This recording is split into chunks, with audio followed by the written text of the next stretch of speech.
নমস্কার, আমি চন্ডিমাদি বলছি। আশা করি আপনারা ভালো আছেন, সুস্থ আছেন, সচ্ছলভাবে চলাফেরা করছেন, জীবনযাপন করছেন। আর সচ্ছলভাবে থাকুন, ভালো থাকুন, সুস্থ থাকুন, এই কামনা আমি সবসময় করি এবং ইষ্টদেবতা আমার গুরুদেবকে বলি, আপনার কাছে প্রার্থনা করি যে আপনারা সবসময় সুস্থ থাকুন, ভালো থাকুন। আজকে আমি এমন একটি টোটকা বলতে চাইছি যে শত্রু দমন।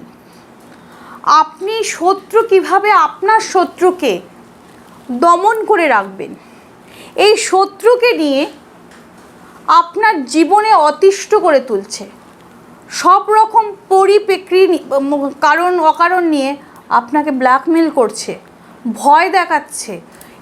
আপনি শত্রু এমন অত্যাচার করছে যে তার কোনো আপনি দিক খুঁজে পাচ্ছেন না। তাহলে কি করতে হবে? এই শত্রুকে দমন করতে হলে অমাবস্যা তিথিতে যদি আপনি কোনো কারণে তারাপীঠ বা কোনো কারণে যদি শ্মশান বা কোনো সময় মঙ্গল শনিবার দিকে যান, সেখানে বসে শত্রুর ছবি এবং সেই ছবিটিকে একটি কাচের পাত্র বা তামার পাত্রের মধ্যে রাখবেন। সেই ছবিটির ওপরে শ্মশানের একটু যে জায়গায় দাহ করা হয় সেখান থেকে একটু চুল্লির ভৎস নিয়ে আসবেন।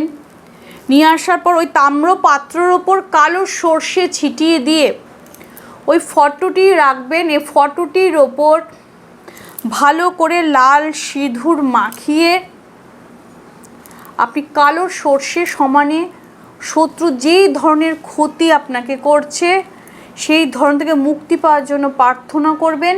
এবং ওই চুল্লিতে ছাই এবং তার সঙ্গে যে আপনি সর্ষেটা ওইটি ফটোর মধ্যে দেবেন। দিয়ে 51 বার ওই প্রার্থনা করার পর ওটি ওই শ্মশানের কোনো দাহ করা চুল্লির ওপরে ফেলে দেবেন। দেখবেন আপনার শত্রু আপনার তো ক্ষতি করার চিন্তাটা তার মাথা থেকেই সরে যাবে এবং আপনাকে দেখলে তার মনে একটি ভয় জন্মাবে। সেই শত্রু কিন্তু আপনাকে প্রচণ্ড পরিমাণে ভয় পাবে। তাহলে এরকম শত্রুকে দমন করতে হলে এই টোটকাটি আপনি প্রয়োগ করুন।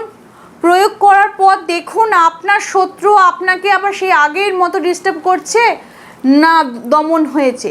এই দমন হওয়ার সুখবরটি আপনি আমাকে সরাসরি স্ক্রিনে ফোন নম্বরে ফোন করে আমাকে জানান এবং কমেন্টেও জানাতে পারেন, হোয়াটসঅ্যাপ করেও করতে পারেন।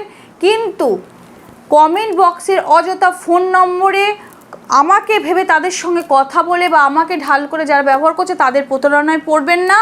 আমি যেখানে ভিডিও বলছি তার নিজের স্ক্রিনে 2টি করে ফোন নম্বর দেওয়া রয়েছে, সেই ফোন নম্বরে ফোন করে আমার সাথে সরাসরি কথা বলুন। নমস্কার।